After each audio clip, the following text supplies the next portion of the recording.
Fala aí, gente! Bem-vindos ao meu canal. Vamos falar de tecido conjuntivo ou conectivo. Vocês sabiam que ele não apenas fornece suporte estrutural e proteção para os órgãos e tecidos, mas também desempenha um papel crucial na comunicação celular e na defesa imunológica? Não? Então assistam esse vídeo, inscrevam-se no canal, curtam e ativem o sininho para mais notificações. Compartilhem também e comentem, isso é muito importante. E agora, sem mais delongas, toca de pau nesse vídeo.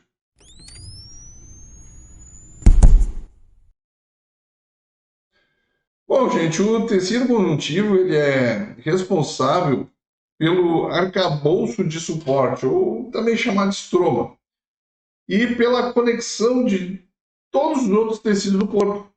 O tecido conjuntivo ele é formado por células, fibras e matriz extracelular. A matriz extracelular, ela representa uma combinação de colágenos, glicoproteínas não colagenosas e proteinoglicanos, que são substâncias bem fundamentais, que circundam as células do tecido conjuntivo. A célula residente do tecido conjuntivo é chamada de fibroblasto. E a gente ainda tem as células integrantes do tecido conjuntivo, que vai incluir macrófagos, mastócitos, plasmócitos. E o tecido conjuntivo ele tem uma função importante nas respostas imunológica e inflamatória, bem como na reparação do tecido após alguma lesão. Então vamos para algumas classificações aí. As classificações do tecido conjuntivo em tipos específicos se baseiam na proporção de três de seus componentes: as células, as fibras e a matriz extracelular. Então, devido a isso, o tecido conjuntivo foi classificado em três grupos principais. O tecido conjuntivo embrionário, ou mesênquima, que ele deriva basicamente do mesoderma e na fase inicial do tecido do desenvolvimento embrionário.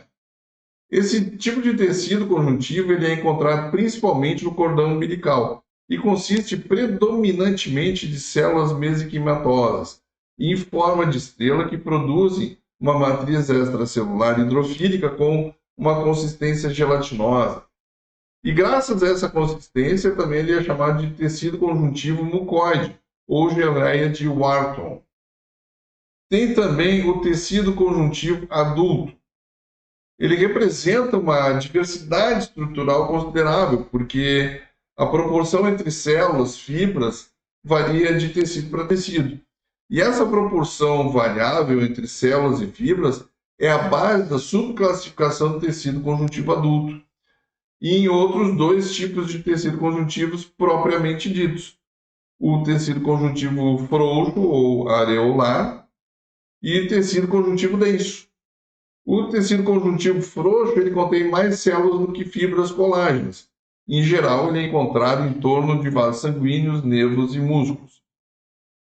O tecido conjuntivo denso ele contém mais fibras colágenas do que células. Quando as fibras de colágeno estão preferencialmente orientadas, como nos tendões, ligamentos e na córnea, o tecido é chamado de tecido conjuntivo denso modelado. E quando as fibras colágenas estão aleatoriamente orientadas, como na derme da pele e na submucosa do tubo alimentar, o tecido é denominado tecido conjuntivo denso não modelado. O tecido conjuntivo adulto inclui também o tecido conjuntivo reticular e o tecido conjuntivo elástico, o qual predomina em órgãos específicos. O tecido conjuntivo reticular, que é essa imagem aí, ele contém fibras reticulares que formam um estroma dos órgãos do sistema imune linfático, como, por exemplo, os linfonodos e baços, a medula óssea hematopoética e o fígado. E esse tipo de tecido conjuntivo promove uma malha delicada para permitir a passagem de células e fluidos. O tecido conjuntivo elástico ele contém fibras elásticas dispostas de modo irregular nos ligamentos da coluna vertebral ou em lâminas concentricamente dispostas na parede da aorta. Esse tipo de tecido conjuntivo ele já fornece bem mais elasticidade. Também tem o tecido conjuntivo especializado. Ele compreende os tipos de tecidos conjuntivos com propriedades especiais não observados no tecido conjuntivo propriamente dito ou embrionário e adulto. E existem, então, 4 tipos de tecido conjuntivo especiais. O primeiro é o tecido adiposo. Ele possui mais células, chamadas adipócitos, né, do que fibras colágenas e matriz extracelular. Esse tipo de tecido conjuntivo é o local de armazenamento de energia mais importante do corpo. O outro é a cartilagem, que também é conhecida ou considerada como tecido conjuntivo especializado, e são tradicionalmente inseridos em categorias distintas. Basicamente, a cartilagem é um tecido conjuntivo denso com células especializadas e matriz extracelular não calcificada. Temos também o osso. O osso é considerado um tecido conjuntivo especializado. E, basicamente, o osso é um tecido conjuntivo denso, com células especializadas e matriz extracelular calcificada. E, por fim, mas não menos importante, o tecido hematopoético, tecido da medula óssea. Ele é encontrado, então, na medula óssea e vai nos fornecer as células que vão mais tarde formar o nosso sangue, os nossos componentes sanguíneos. Os componentes do tecido conjuntivo. Então, ele consiste em células, como já tinha sido falado antes, fibras, que é o colágeno, fibras elásticas e fibras reticulares, e a matriz extracelular. As células, as principais células do tecido conjuntivo, como falado bem no início do vídeo, são os fibroblastos. Eles são responsáveis por síntese na fibra do colágeno, das fibras do colágeno, da elastina e da substância fundamental. Os outros tipos de célula também presentes, que vão ser os adipócitos, os mastócitos, que podem liberar histamina e vão estar envolvidos em resposta inflamatória ou alérgica, os macrófagos, que vão fazer fagocitose, remover alguns detritos celulares ou combater infecções, e uma variedade de outras células imunológicas, como linfócitos e plasmócitos, esses desempenham suas funções de defesa e reparo. As fibras. Existem pelo menos 3 tipos de fibras principais. As fibras do colágeno, que proporcionam resistência, e sustentação do tecido, e são as fibras mais abundantes e conferem grande resistência à tração, e são essenciais também para a estrutura dos ossos, cartilagens e tendões. As fibras elásticas, que são compostas principalmente por elastina, e conferem uma elasticidade e flexibilidade ao tecido, permitindo que ele volte ao seu estado original após ser estirado ou comprimido.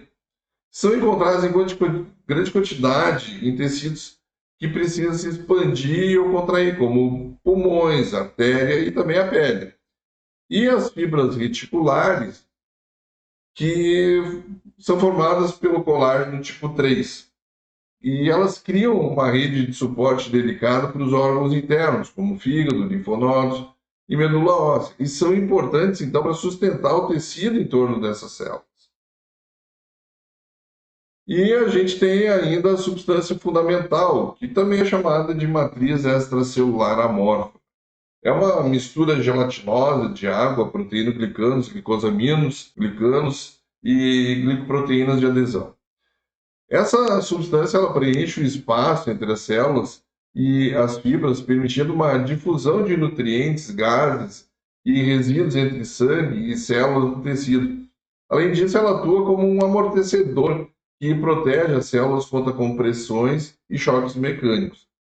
Esses componentes eles interagem para proporcionar um suporte estrutural, a elasticidade, o armazenamento de energia, uma proteção imunológica, um reparo tecidual, tornando então o tecido conjuntivo essencial para a integridade e o funcionamento de todos os sistemas do corpo.